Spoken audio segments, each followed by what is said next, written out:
안녕하세요. 저는 황당한 사건을 겪고 한동안 일에 매진해 살다가 이제서야 주위를 둘러보고 여유를 갖게 된 40대 여자입니다. 저의 이야기는 제 인생에 가장 큰 굴곡이 있었던 시점이라고 해도 무방할 만큼 저에게는 너무나도 힘든 사건이었습니다.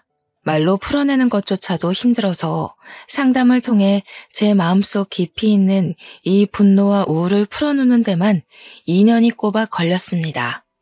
상담사 선생님께서 저에게 자꾸 아무 일도 아닌 것처럼 남에게 털어놓기도 해야 마음이 가벼워진다고 해서 이곳을 찾게 되었습니다. 너무나도 재밌고 파란만장한 이야기들 사이에 제 이야기가 묻힐까봐 걱정되지만 한번 풀어보겠습니다. 저는 아주 큰 한정식 집을 하는 어머니 밑에서 자라 손맛의 중요함을 배우고 살았습니다. 제가 어렸을 때 우리 아버지께서 병으로 돌아가신 터라 어머니께서는 저를 정말 힘들게 키우셨죠. 그때만 해도 식당이 지금의 규모로 크지는 않았습니다. 어머니께서 식당을 운영하신 이유는 혹여라도 제가 밥을 굶을까 싶어서 시작하신 거였거든요. 아빠 없는 애. 그렇게 놀림을 당하고 눈물을 흘리면서도 꾸역꾸역 밥만큼은 챙겨 먹고 살았던 게 전부 우리 어머니 덕분이었습니다. 절대로 우리 딸이 굶고 다니는 건 볼 수 없다며 제가 좋아하는 음식들을 하나 둘 늘리다 보니 어느덧 식당에도 손님이 늘어나게 되었고 점차 큰 곳으로 이사를 옮겨 다니다 보니 지금은 서울에서도 한정식 집이라고 하면 아, 그 집 하고 바로 나올 정도로 큰 음식점을 운영하게 되었습니다.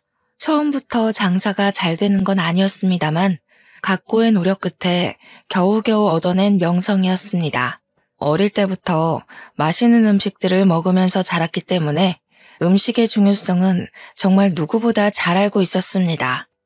하지만 사춘기에 접어든 나이에 음식 장사를 하는 어머니가 매번 좋을 순 없었죠. 늘 어머니는 가게를 운영하느라 바빠야만 했고 저는 공부를 하느라 집에만 있어야 했거든요. 집에서 엄마가 차려준 간식을 먹으면서 공부를 했다는 친구들이 그렇게 부러울 수가 없었습니다. 저는 늘 집에서 혼자 엄마가 차려두고 간 저녁밥이나 데워 먹으면서 공부를 해야 했습니다. 그때는 그 저녁밥 차리는 게 그렇게 힘든 일인지도 모르고 매일같이 투정만 부려댔습니다. 엄마는 왜 맨날 바쁘냐고 그렇게 돈을 벌어야 했던 집안의 생계를 책임져야 했던 어머니의 가슴에 비수를 꽂는 날이 늘어났죠. 어머니께서는 저의 그런 투정에도 늘 변함없이 식당을 지키셨습니다. 간단한 찌개 정식을 팔던 집에서 코스 요리만 파는 한정식 집으로 올라오기까지 수없이 많은 세월을 보내야만 했습니다. 마지막으로 건물을 올려 가게를 내었을 때는 정말 어머니의 손맛, 그 노고에 손뼉을 치지 않을 수 없었습니다. 한정식집 치고는 가격이 꽤 나는 곳이라 상견례 자리로도 많이 사용하시고 정치인들도 와서 식사를 하는 곳이었습니다. 드라마 같은 데 보면 룸으로 딱딱 이루어져서 독채 시스템으로 운영되는 그런 한정식집 많이 보셨죠? 그런 장소 협찬도 하고 유명인들이 몰래 데이트를 하는 곳으로도 손색 없는 그런 한정식 집을 일궈내셨습니다. 그래서 그런지 한 달에 버는 돈이 어마무시할 정도였어요. 대학생이 되고 나서 첫 아르바이트를 했을 때 그제야 어머니가 얼마나 힘들게 저를 키웠을지 갑자기 와닿았습니다. 고작 한 달에 70만 원 벌기가 이렇게나 힘든데 우리 어머니는 그 돈 벌어서 저를 대학까지 보냈으니까요. 대학을 졸업하는 순간까지 어머니께서 힘들게 번 돈을 허투루 쓰지 않기 위해 저는 정말 많은 노력을 했습니다. 제가 대학 다닐 때 정말 공부만 하고 살았었는데 그래서 그런지 친구들과 어울려 술을 먹거나 클럽을 간 적도 없었습니다. 친구들이 별로 없는 것도 한몫이긴 했죠. 대학에서 제 별명은 책이었습니다. 늘 책이 있는 곳에 제가 있다는 말이 와전되어 별명으로 자리 잡은 거였죠. 그런 저에게도 딱 한 명의 친구가 있었는데 조별 과제를 하다가 알게 된 저와 아주 비슷한 성향의 친구였습니다. 조별 과제를 하면서 다른 팀원들에게 치이고 교수님께 치이고 하며 의리를 다지게 된 케이스인데 그 의리가 정말 돈독했습니다. 대학을 졸업하는 순간까지도 붙어 다니면서 불도저처럼 과제를 해냈거든요. 그런 저의 단짝에게 어렸을 때부터 친하게 지냈다던 동네 친구가 하나 있었는데 다른 과에 진학하여 마주할 일이 별로 없었습니다. 캠퍼스를 누비거나 커피를 마시거나 학식을 먹을 때 정도 붙어 다니면서 이야기를 나누게 되었습니다. 처음에는 어색했지만 자연스럽게 같이 있는 시간이 늘어나면서 셋이 어울려 다니게 되었죠. 그런데 남녀 사이라는 게 원래 갑작스럽게 스파크가 튀어오르고 그런 법이잖아요. 제가 친구의 단짝 친구와 연애를 하게 된 것입니다. 느지막하게 찾아온 첫사랑은 참으로 요란하게 남들에게 보였었나 봅니다.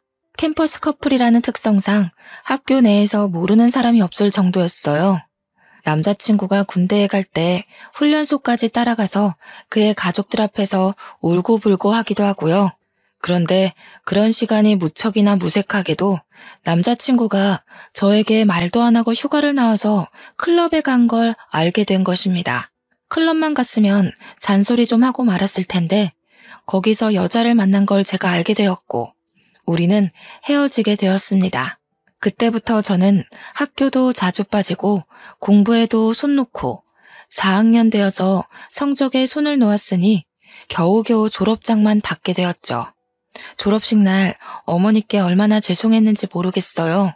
남자친구와 연애를 하기 전까지 정말 좋았던 성적이 갑자기 뚝뚝 떨어지고 학고만 맞지 않으면 다행이다 할 정도였으니까요.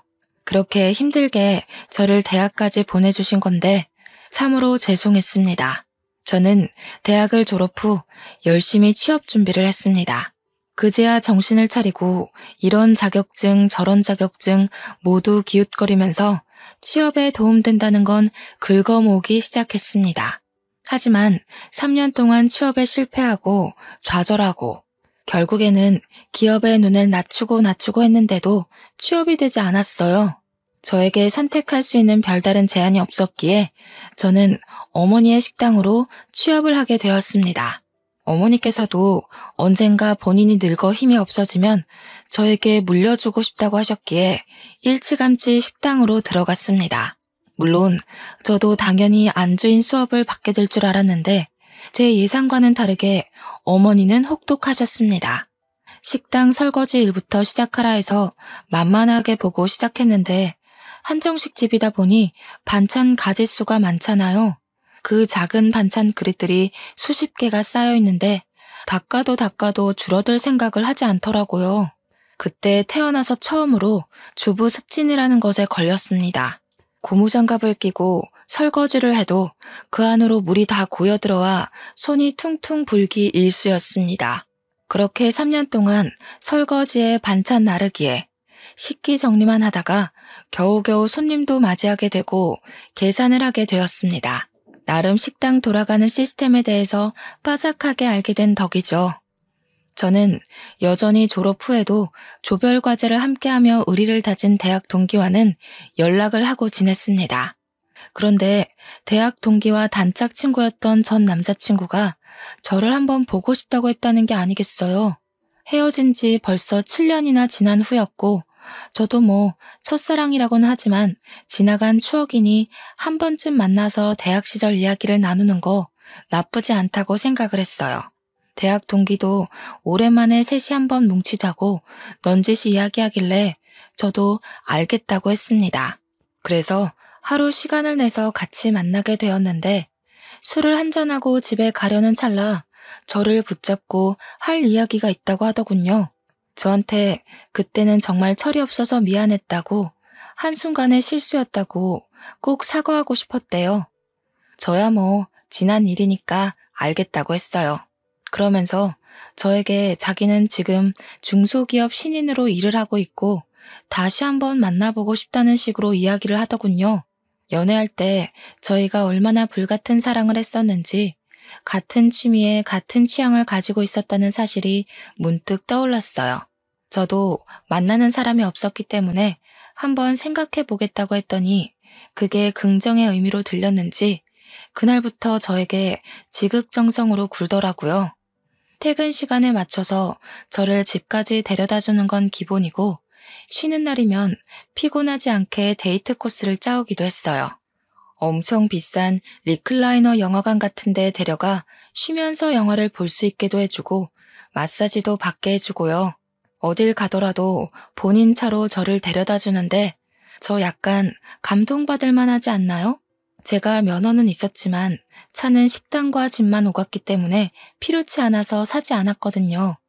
아무튼 그렇게 6개월 정도 지켜보다가 예전과 꽤 변한 모습에 새로움을 느껴 다시 만나보기로 결정을 했습니다. 그런데 그때는 저희가 이미 30의 나이를 하고 있었으니 연애만 하기에는 살짝 애매한 시기이기도 했어요. 그래서 진지한 만남을 생각하고 서로의 저축이 얼마가 있는지, 월급이 어떻게 되는지 경제 능력을 다 오픈했어요. 물론 제가 훨씬 더 많이 벌고 모아둔 돈도 많았지만 남자친구랑 같이 있으니 행복하고 즐거워서 상관없겠다 싶었습니다. 대학 동기도 저희가 다시 만난다는 소식에 두 팔 벌려 축하를 해주었어요. 그렇게 헤어지고 나서 괜히 자기가 더 불편했다면서 앞으로는 서로에게 죄짓지 말고 살자고 했습니다. 저도 한 번 바람으로 이별을 겪었지만 달라진 모습을 보여주겠다고 믿어달라는 남자친구에게 고개를 끄덕였고요. 그렇게 신나는 연애를 했습니다. 대학생 시절에 했던 연애와는 비교가 안 될 정도로 각자 월급을 벌어 돈을 물쓰듯 쓰는 연애는 재미있었어요. 부모님께 용돈을 받아서 한 달 동안 얼만큼의 돈을 써야 한다는 계산 없이 이루어지는 데이트가 재미없을 리가 없죠. 행복한 시간도 잠시. 저에게 아주 큰일이 일어나고 말았습니다. 어머니께서 제 나이 31살에 갑자기 쓰러지시게 된 거예요. 살면서 피곤함이 머리를 너무 많이 짓누르고 있었나 봐요. 스트레스가 쌓여서 이렇게 된 거라고 하기는 어머니의 병색은 너무나도 짙었습니다. 뇌혈관이 팽창과 수축을 반복하다가 터졌다고 했는데 그 병색 자체를 너무 늦게 알아버린 겁니다. 골든타임이 지나가는 바람에 어머니께서는 눈을 뜨지 못하셨어요. 저는 제발 몸이 마비가 되는 한이 있더라도 눈만큼은 떠주시기를 간절히 바랐었죠. 하지만 어머니께서는 저에게 짐이 되기 싫으셨던 건지 그대로 아버지가 계시는 하늘나라에 가시게 되었습니다. 31살의 나이에 양쪽 부모를 다 잃은 것도 서러워 죽겠는데 외동딸이었던 저는 갑작스럽게 이뤄진 장례 준비가 너무나도 어려웠습니다.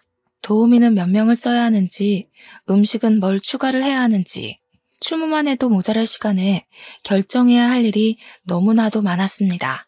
아무것도 모르고 우왕좌왕 병원에서 이렇게 하세요 저렇게 하세요 하면서 이것저것 추가하고 눈퉁이를 맞고 있었던 거죠. 참 가족이 죽어서 정신없는 사람을 두고 장사 속을 그렇게 내비칠지는 상상도 못했던 겁니다.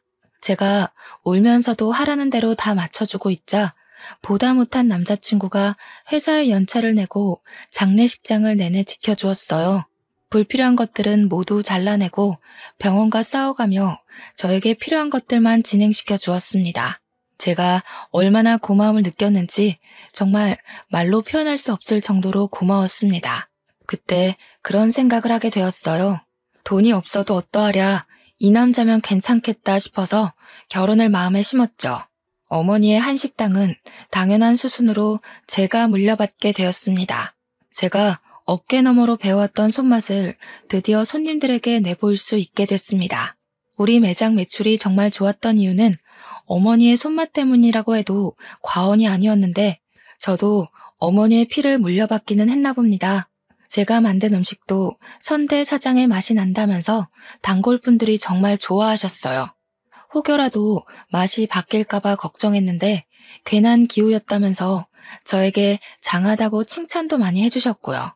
이제는 2대째 운영이라는 편말이 붙으니까 오랜 단골 손님들이 저에게 잘해보라면서 용돈도 찔러주고 가셨어요.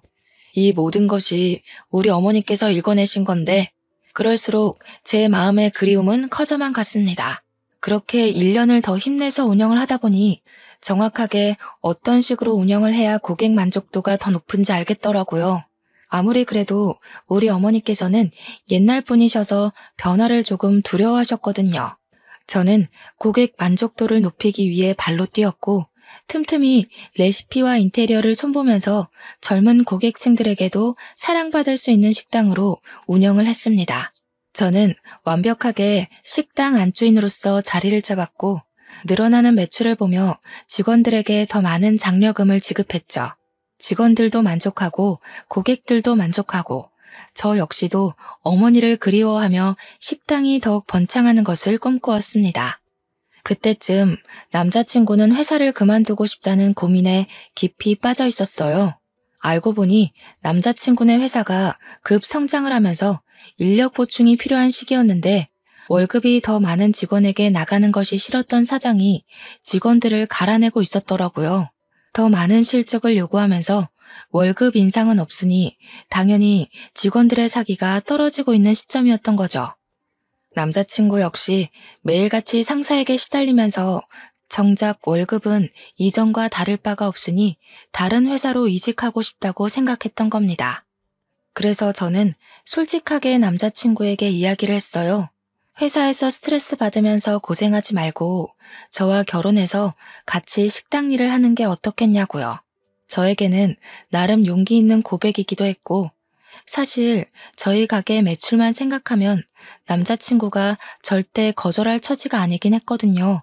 남자친구는 당연히 제 프로포즈에 긍정적인 응답을 했습니다. 하지만 몇 년을 양복을 입고 회사원이라는 타이틀을 달고 있다가 식당에서 일한다는 게 좀 뭐랄까 마음에 차지 않는다고 했어요. 양복을 입는 게 뭐가 중요한가 싶었죠, 저는. 그래서 남자친구에게 옷차림새가 중요한 게 아니다. 월급을 생각해보자고 했어요. 하지만 남자친구는 계속해서 회사에 다니고 싶다. 명함에 기업 이름이 찍혀 있었으면 좋겠다고 의견을 굽히지 않았습니다. 그렇게 의견이 미묘하게 충돌하는 와중에 결혼 준비가 시작이 되었고 예비 시부모에게 인사를 하러 가게 되었습니다. 저는 이미 부모님이 모두 돌아가셨기 때문에 남자친구는 저희 집에 인사를 드리러 오지 않았어요. 납골당에 가서 같이 부모님의 영정사진을 보면서 인사를 드렸죠. 아무튼 제가 시댁에 처음 인사를 드리러 간 날 예비 시부모님께서는 저를 아래 위로 쭉 훑어보셨습니다. 그 시선이 곱게만은 느껴지지 않아서 가슴 한구석이 철렁하기도 했습니다. 그런데 시부가 저한테 쓱 식당 이야기를 꺼내더군요. 네가 CC 식당을 운영한다고? 하시면서 거기 엄청 유명한 곳 아니냐고. 자기도 가본 적은 없는데 시부네 회사 높으신 분들도 거기 가서 식사한다고 하더라 하셨어요. 저희 한정식집이 워낙 기업 대표님들도 많이 오시고 정계 쪽에서 유명하신 분들도 자주 들리시는 곳이라 저는 아무 생각 없이 끄덕끄덕했습니다. 그랬더니 시모가 갑자기 활짝 웃으면서 대기업 대표들도 온다고? 하시면서 그러면 높으신 분들한테 우리 아들 취업 이야기 좀 해보지 그랬어 하시는 겁니다. 저는 그 말이 조금 어이가 없었습니다. 대기업 대표들과 안면이 있다고 해도 식당에 밥 드시러 온 손님에게 어떻게 취업 청탁을 할 수 있겠어요? 그러다가 소문이라도 나면 저희 식당에 단골 손님들 다 떠나가지 않겠습니까? 그래서 저는 시모에게 거절의 의사를 표하면서 웃으면서 이야기를 했어요. 제가 무슨 힘이 있다고 그런 이야기를 하겠냐고요. 그냥 우리 식당에 식사하러 오시는 분들이지 친분은 전혀 없다고 이야기를 했습니다. 그랬더니 시모가 엄청 불편한 얼굴을 하면서 저를 또 아래 위로 쓱 훑어보면서 안이 꼽다는 듯이 이야기를 하시는 겁니다. 너 돈 좀 만진다고 우리 아들한테 하대하고 꼽주고 그러는 거 아니지? 하시는데 느낌이 딱 쎄하더라고요. 그때 그 쎄함에 결혼을 뒤집어 엎었어야 했는데 홀로 남겨진 저는 의지할 곳이 급하게 필요했었나 봐요. 그런 이야기를 듣고도 남자친구와의 결혼을 계속 진행했으니까요. 물론 그 자리에서 남자친구는 제 편을 들었습니다. 시모한테 무슨 그런 이야기를 하냐고 면박을 주었거든요. 그러면서 우리 오래 만났고 잘 살 수 있으니까 걱정하지 말라고 안심까지 시키니 제가 어찌 결혼 안 하겠다고 뒤집어 엎을 수 있겠어요. 그렇게 유달리 피곤했던 첫 만남 이후에 저희의 결혼 준비는 급물살을 타게 되었어요. 나이도 딱 결혼하기 좋은 나이라는데 지지부진하게 끌지 말고 서둘러서 준비를 하자고 하셨습니다. 제가 한두 푼 버는 게 아니라 정말 월 매출이 억에 달하는데 돈이 뭐 아쉬워서 준비 못할 게 있겠습니까? 물론 이것저것 다 빠지고 나면 얼마 안 되는 돈처럼 보이는 돈이 제 통장에 꽂히지만 그래도 월 1,000 가까이 벌고 있었거든요. 그게 웬만한 임원 월급 아니겠습니까? 근데 제가 남자친구한테 이미 얼마를 버는지 다 오픈을 한 상태였잖아요. 제 벌이를 시부모도 전해 들었는지 은근히 저에게 압박이 들어오지 않겠어요. 혼수는 이거로 준비해서 네가 해와라. 우리 집 냉장고 좀 바꿔주라. 우리 집 TV가 작다. 이런 건 아주 귀여운 수준이었습니다. 저에게 명품 가방에 구두, 모피코트를 들이밀었을 때는 이게 뭐지? 싶었거든요. 시모가 자꾸 저를 볼 때마다 이거 사줘 저거 사줘 하는데 우리 어머니께도 못 해드렸던 걸 시모에게 해드려야 하나 싶었어요. 거기다가 집도 제가 어머니 돌아가시고 같이 살던 집에 혼자 살고 있었거든요. 그 집을 신혼집으로 꾸미자고 이야기를 다 끝내놨는데 시모가 신혼집은 따로 구해야 하지 않겠냐는 겁니다. 우리 어머니와의 추억이 담긴 집이라 이사를 가고 싶지 않다고 했는데도 박박 우겨대면서 신혼집을 따로 구하라 하셨어요. 제가 참다 못해서 남자친구에게 신혼집만큼은 양보 못한다. 우리 식당 출퇴근하기도 좋고 집 평수도 큰데 왜 자꾸 신혼집을 구해야 하나 했어요. 그랬더니 시모가 저에게 전화가 와서 한다는 소리가 뭔지 아세요? 그 집 사람 죽은 집 아니냐고 하더군요. 우리 아들도 뇌출혈로 죽으면 어떻게 하냐고 집 터가 나쁜 것 같대요. 제가 그 말을 듣고도 제정신일 수 있었겠어요? 다른 것도 아니고 우리 어머니의 죽음을 가지고 그렇게 이야기할 수 있나요? 저는 정말 시모가 사이코패스인 줄 알았습니다. 뇌출혈로 사람 죽어난 집에 살면 우리 아들 죽을까봐 겁나서 그 집에 살지 않았으면 좋겠다는 게 정말 다시 생각해도 너무 열받고 화딱지가 나네요. 그래서 제가 어떻게 할게요? 바로 헤어지자고 했습니다. 그런 말을 하는 가족은 내 가족으로 받아들일 수 없다. 어떻게 사돈의 죽음을 가지고 그딴 소리를 할 수 있냐고 막 쏘아붙였습니다. 남자친구도 제 입에서 헤어지자는 이야기가 나올 거라곤 상상도 못했는지 무척 당황해하면서 변명도 못하더라고요. 저는 남자친구의 얼굴도 보기가 싫었고 만나주지도 않고 연락도 피하면서 이별을 준비했어요. 제가 오죽하면 결혼 준비를 하던 와중에 헤어지자고 했겠습니까? 말을 다 안 해서 그렇지 그동안 화나는 일이 한두 가지가 아니었습니다.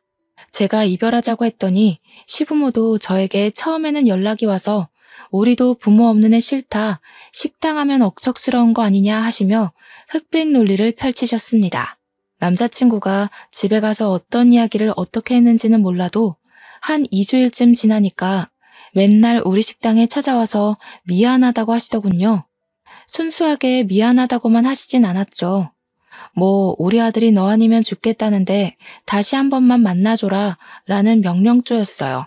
당연히 저도 그럴 일 없습니다. 가세요 하고 보내드렸죠. 처음에는 남자친구가 제 다리 붙잡고 늘어지더니 남자친구가 나타나지 않으면 시부모가 나타나서 다리 붙잡고 늘어지고 뭐 이렇게 억척스럽다니 너는 부모가 없니 하다가 갑자기 돌변해서 저러니까 나중에는 짜증이 나더라고요. 한두 달 동안은 경찰에 신고하겠다, 찾아오지 말아라 하다가 저도 지쳐버린 거죠. 어느 날 퇴근하는데 정말 피골이 상접하다는 말이 어울릴 정도로 피폐해진 남자친구가 제 앞에서 무릎을 꿇더라고요. 가족들이랑 인연을 끊고 살겠다면서 저 없으면 안 된다고 울고불고 하는데 마음이 좀 동하더라고요. 우리 부모님의 죽음을 욕되게 한 인간이랑은 상종하지 말아야지 했는데 그동안 사랑했던 기억이 밀려오고 그래서 저도 모르게 남자친구한테 그럼 앞으로 정말 인연 끊고 살 수 있겠냐고 물어봤어요. 그러니까 저에게 끄덕이면서 절대로 연락도 안 오게 해주겠다고 걱정 말고 자기 한 번만 믿어봐달라고 하더라고요.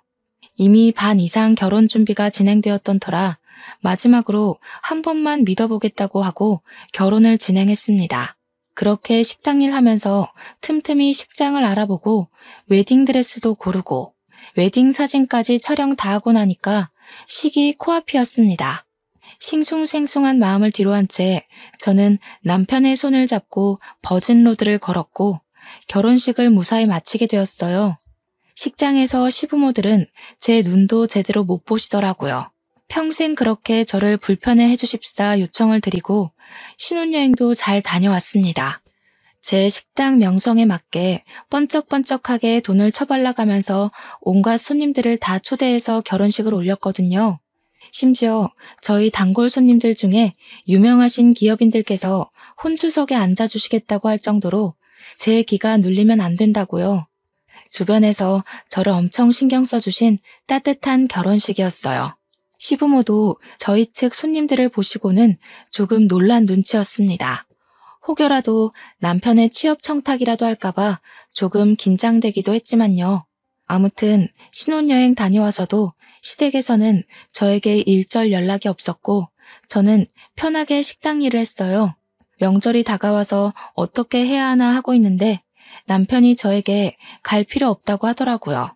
명절 당일에서야 자기 혼자 시댁에 쓱 갔다 오는 걸로 명절은 마무리가 되었어요. 저도 어차피 우리 부모님에 대해 그렇게 말했던 사람들의 얼굴을 보면서 하하호호 웃으며 식사하기가 좀 싫었거든요. 거기다가 명절이 되면 저희 식당이 쉴 틈 없이 엄청나게 바쁘기도 하고요. 명절 당일 하루 쉬지만 앞뒤로 예약이 꽉꽉 찰 정도로 바쁜 식당이니 직원들만 두고 제가 시댁에 가기도 좀 뭐하잖아요.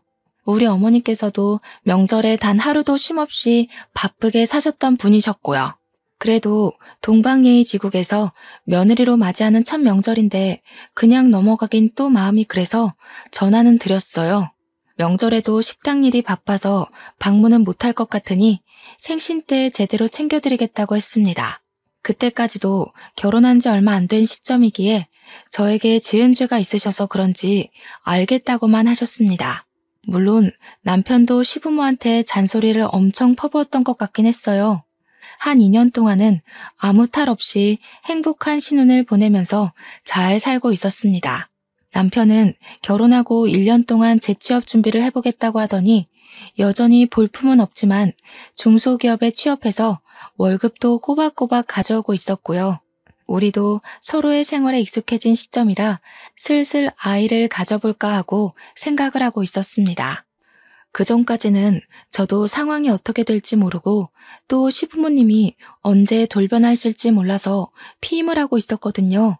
사실 부부라는 게 그렇잖아요. 아이가 들어서야 진정한 가족을 이루는 그런 느낌. 요즘 젊은 사람들은 딩크족이다 뭐다 해서 아이를 갖지 않기도 하지만요. 저는 뭔가 내 가족을 이루려면 아이가 있어야 한다는 생각이 뼛속 깊이 자리 잡고 있었어요. 그래서 남편에게도 은근히 가족 구성원에 대해 이야기하면서 아이를 가지고 싶다는 의사를 내비쳤죠. 이제는 남편도 돈을 벌어오고 저는 정말 완벽하게 제 식당을 운영하고 있었기 때문에 지금 시기가 딱 좋다고 생각했습니다. 임신 준비를 하기 위해 피임약 복용을 중단하고 각종 영양제를 챙겨 먹으면서 몸의 회복을 기다리고 있었어요. 그런데 말이죠. 저는 나름 남편에 대해 모르는 게 없다고 생각했는데 집중하고 있던 식당 일에서 눈을 돌려 남편만 바라보고 있으니 뭔가 이상하더라고요. 그때는 저도 피곤해서 생각도 안 했었는데 임신을 준비하려고 하니 남편이 자꾸 피곤하다고 하면서 거부하는 게 수상했어요. 물론 남편이 아직은 회사에서 제대로 된 프로젝트도 못하고 이리저리 쫓겨만 다니는 처지인 걸 알아서 이해하려고 했는데 아무리 회사 일이 힘들고 지친다고 해도 그렇게 힘든 일인가 싶은 거죠. 은근히 저를 피한다는 느낌도 들고 그래서 이 사람이 바람을 피운 전적이 있었으니까 저도 의심이 가는 겁니다. 그래서 집중적으로 남편을 주시하기 시작했어요. 근데 딱히 별거 없긴 하더라고요. 회사 퇴근해서 한 달에 한두 번씩 회식 있을 때 빼고는 늦게 끝나는 저를 식당 앞까지 매일 데리러 오고 제가 좀 예민한 건가 하는 타이밍에 남편이 회식이 있다고 차를 두고 간다고 하더라고요. 그래서 제가 남편 차를 끌고 식당에 오면서 블랙박스를 뒤져보았습니다. 근데 거기서도 별거가 없는 거예요. 그냥 날짜별로 시간대별로 정리가 된 블랙박스들만 있었어요. 기록을 뒤져봐도 여자 같은 건 보이지 않았고요. 듬성듬성 비는 시간이야 차량 시동 꺼두면 꺼지니까 출퇴근 시간은 다 잘 찍혀 있었고요. 저는 순간 저에게 의부증 같은 게 생긴 건 아닌가 진심으로 고민도 했었습니다. 그러던 어느 날 주말 남편이 뜬금없이 대학 동창들을 만나러 간다고 하는 겁니다. 누구를 만나냐고 물어보니 남편이 과 동기들 이름을 대는데 저는 잘 모르는 친구들이었어요. 제가 은근히 웃으면서 너 동창들 만나러 간다고 해놓고 다른 데 가는 거 아니지? 하니까 허둥지둥 대면서 아니라고 하더라고요. 우리 단짝 친구 이름을 대면서 걔도 온다고 하길래 아 그래? 하고 말았습니다. 술에 완전히 취해 들어왔길래 다음날 아침에 해장국 끓여주고 친구도 숙취에 좀 시달리겠다 싶어서 전화를 걸어 오랜만에 안부를 물었어요. 어제 술 많이 마셨냐고 하니까 술 안 마셨다고 하더라고요. 그래서 동창들 만났는데 술을 안 마셨어? 하니까 자기는 집에 있었대요. 그래서 남편에게 바로 말을 했죠. 걔는 어제 집에 있었다던데? 하니까 뭐 오겠다더니 안 온다고 말 바꾸더라 하면서 어물쩍 넘어가더라고요. 그래서 딱 말했어요. 어제 동창 모임 없었지? 너 혹시 바람 피우니? 이렇게요. 죽어도 아니라고 이야기하는데 저도 증거가 없어서 일단은 남편의 행적을 지켜보기로 마음먹었습니다. 행동 하나하나를 지켜보는데 평소랑 크게 다를 바가 없긴 했어요. 그래도 쉽게 의심을 버리지는 않았습니다. 저희가 원래 서로 휴대폰에 비밀번호를 걸어두고 신경을 쓰지 않고 지냈거든요. 그런데 바람의 기본은 휴대폰 아니겠어요? 남편이 씻으러 간 사이에 비밀번호를 대충 유추해서 이것저것 눌러봤는데 하나도 맞질 않더라고요. 휴대폰만 뒤지면 뭔가 나올 것 같은 기분에 저는 남편이 잘 때까지 기다렸다가 지문 인식을 통해서 비밀번호를 풀었습니다. 순간 고민도 많이 되긴 했어요. 판도라의 상자를 열어버린 느낌이 들더라고요. 이 사람이 정말 바람을 피운 거면 난 어떻게 해야 할까 하는 생각에 볼까 말까 고민이 되었습니다. 하지만 남편이 바람을 피운다고 하면 저도 같이 살 이유가 없는 거나 마찬가지 아니겠어요? 이혼까지도 생각을 하고 결단을 내렸고 저는 그 판도라의 상자를 열어 천천히 살펴보기 시작했습니다. 남편의 문자를 막 뒤지고 있는데 어느 대학병원에서 온 문자가 엄청 많은 게 아니겠어요? 카드 내역을 살펴보는데도 병원 내에 있는 카페에서 찍힌 영수증 문자가 많이 있었어요. 커피 사 먹은 거, 샌드위치 사 먹은 거. 저는 순간 남편 회사가 병원에 뭐 납품하는 회사였나 싶어서 곰곰이 생각을 해봤죠. 근데 아무리 생각해도 병원이랑은 연관이 없는 거예요. 순간 머릿속에 스치는 생각이 하나 있었습니다. 바로 시부모님이었어요. 혹시 시부모가 어디 아파서 병원에 입원은 한 게 아닌지 싶었던 거죠. 저와 정말 연락을 하나도 하지 않고 살고 있었기 때문에 저에게 입원한 걸 비밀로 하신 건가 싶었습니다. 달력을 확인해보니 곧 시모의 생일이 다가오고 있기도 해서 저는 다음날 눈을 뜨자마자 시모에게 전화를 걸었어요. 다음 주에 생일이신데 어떻게 하실 거냐고, 뭐 드시고 싶은 거 있냐고 살갑게 물어보니 뭐 할 거 없다고 하시더군요. 왜요? 하니까 자기 좀 쉬고 싶다고 이번에는 그냥 넘어가자 하시고는 전화를 황급히 끊으셨습니다. 결혼 3년 만에 처음으로 있는 일이었어요. 매번 생일 때마다 저에게서 뭐 하나 더 뜯어먹으려고 준비하시던 분들이셨거든요. 그래서 혹시 어디 아프시냐고 물어보니까 나이 들면 다 그런 거지 하면서 그냥 이렇게 넘어가시더라고요. 어디가 아프면 저한테 솔직하게 이야기해주면 좋으련만. 그래서 남편이 병원 갔다 온 흔적을 봤다고 했어요. 솔직하게 말해달라고 하니까 갑자기 정색을 하시면서 넌 알 거 없다 하고 끊으시는 거예요. 너무 당황스럽잖아요. 수상하기도 하고요. 그래서 남편에게 이야기를 했습니다. 내가 모르고 있는 게 뭐냐고. 도대체 병원은 왜 간 거냐고 물어봤어요. 시모가 어디 아픈 건 아니냐. 생일 때는 왜 만나지 말자고 하냐. 이렇게 막 따져 물으니까 저한테 병원 간 건 어찌 알았냐고 화를 내는 겁니다. 얼굴이 정말 썩은 채로 어떻게 알았어? 하길래 문자 좀 훔쳐봤다 하니 그걸 왜 보냐고 성질을. 아니 병원에 누가 있는데 숨기냐고 캐물으니까 말은 안 해주고 방으로 들어가서 문 닫고 자버리더라고요. 너무너무 수상해서 다음날부터 제가 매니저에게 가게를 잠시 맡기고 남편 회사 앞에서 몰래 잠복을 했어요. 택시를 하루 통으로 빌려서 남편 뒤를 쫓았는데 남편이 회사에서 일찍 나와 병원으로 가는 게 아니겠습니까? 그래서 몰래 내려서 뒤를 티 안 나게 밟았습니다. 어느 병실 앞에서 남편이 피곤한 듯한 표정을 짓고 들어가려고 하는데 시모가 딱 병실 앞에 나와서 남편을 맞이하더라고요. 근데 시모가 병원복을 입고 있지 않았어요. 시부가 아픈 건가? 그럼 나를 왜 속인 거지? 싶어서 남편이 병실에 들어가는 걸 확인하고 저도 뒤따라서 그냥 병실에 들어갔습니다. 문을 딱 열고 들어가니까 남편이 웬 4~5살 되어 보이는 꼬마애를 무릎에 앉혀놓고 있고 시모는 웬 여자한테 물을 먹이고 있었어요. 피부도 거무죽죽하고 머리도 다 빠져있는 여자를 보고 처음 보는 얼굴이라 이게 누구야? 하는 표정으로 남편을 바라봤죠. 제가 병실에 들어가는 순간부터 얼음이 되어버린 남편과 시모를 보고 저는 어리둥절했습니다. 근데 그 아파서 다 죽어가는 여자도 저를 보고 완전 동공지진이 나더라고요. 이게 무슨 상황이지 하고 있는데 남편 무릎에 앉아있던 남자애가 남편에게 폭 안기더니 이런 말을 하더라고요. 아빠, 저 사람은 누구야? 아빠? 아빠? 저는 진짜 그대로 뒤로 넘어가는 줄 알았습니다. 내 남편에게 아빠라고 부르는 저 아이는 뭐고 그럼 누워있는 저 여자는 뭐지? 하는 생각 때문에요. 시모가 저한테 정말 놀래서 여긴 어떻게 나타났냐고 벌벌 떨면서 물어보더라고요. 마치 귀신 보듯이 저를 바라보는데 남편도 똑같은 얼굴로 저를 보고 있었고요. 이게 다 무슨 일이야? 아빠라니? 저 여잔 누구고 당장 말 못해? 제가 소리를 꽥 지르니까 남편이 저를 끌고 나와서 이야기를 하자고 했어요. 그러는 순간 누워있던 여자는 기절하고 시모는 의사 부르라고 난리를 치고 남편은 저에게 그제야 이실직고를 하더라고요.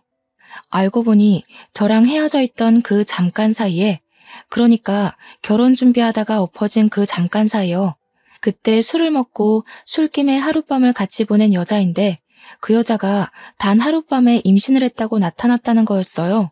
우리가 결혼 날짜를 다 잡아둔 상태에서 나타나 애를 지우라고 병원에 같이 가게 되었는데 그때 암을 발견했대요.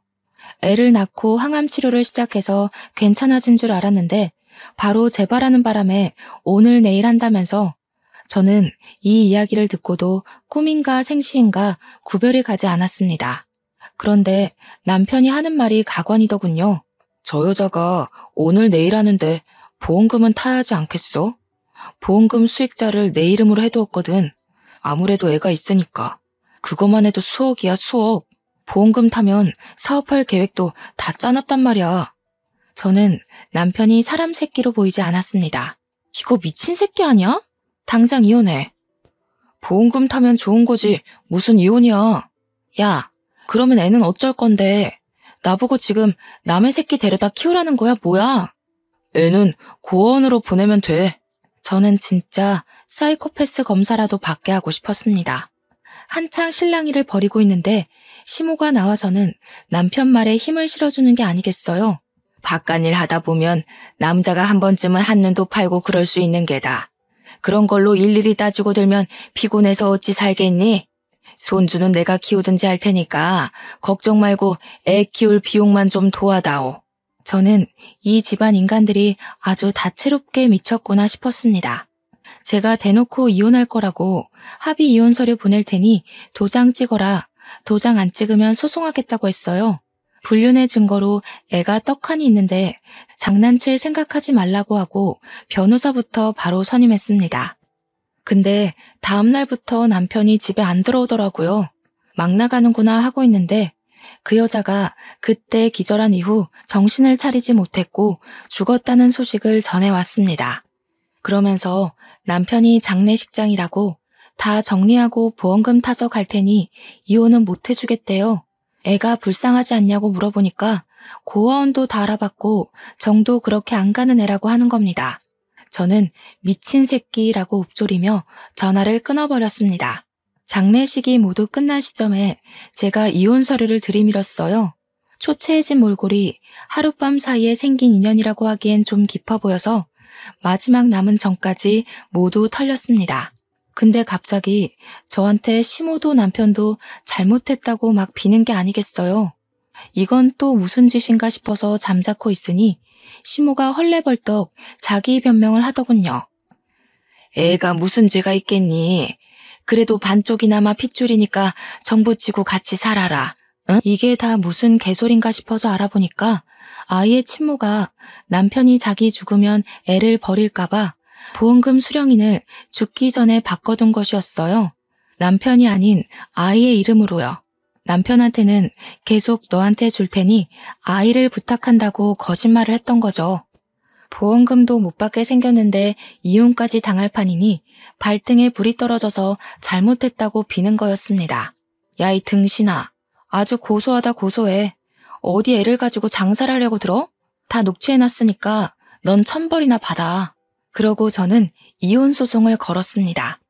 이 사건에 숨겨진 이야기가 모두 풀렸으면 세상에 이런 일이 같은데 소개될 법도 했는데 말이죠. 결국 남편은 완전 빈털터리로 이혼 소송에서 패소해 저희 집에서 쫓겨나게 되었고 시부모가 애를 키우고 있다고 들었습니다. 아기가 아직 너무 어려서 혹시라도 구박이라도 받고 돈도 다 빼앗길까봐 불륜의 증거지만 조금 마음에 걸리더군요. 애는 죄가 없잖아요. 이왕이면 전 남편이 더 지옥으로 갔으면 좋겠다 싶기도 했고 우리 식당에 재무관리를 해주는 자산관리사에게 슬쩍 이야기를 했더니 법적으로 묶을 수 있다고 이야기를 해주었습니다. 그래서 웃돈을 더 얹어주고 처리를 부탁드렸어요. 은행이랑 계좌를 성인이 될 때까지 사용하지 못하게 묶을 수 있다고 하던데 너무 어려워서 잘 못 알아듣겠더라고요. 나중에 남편이 그 돈 뺏으려고 시도했다가 실패했는지 저한테 연락 와서는 무슨 짓을 한 거냐고 따지더군요.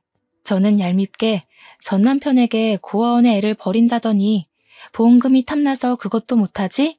하면서 약 올리고 차단을 해버렸어요. 저희 가게에 몇 번이고 찾아왔었지만 저는 이 일 이후에 식당의 보안업체 시설을 더욱 강화시켰기에 저를 만나지는 못하고 돌아갔죠.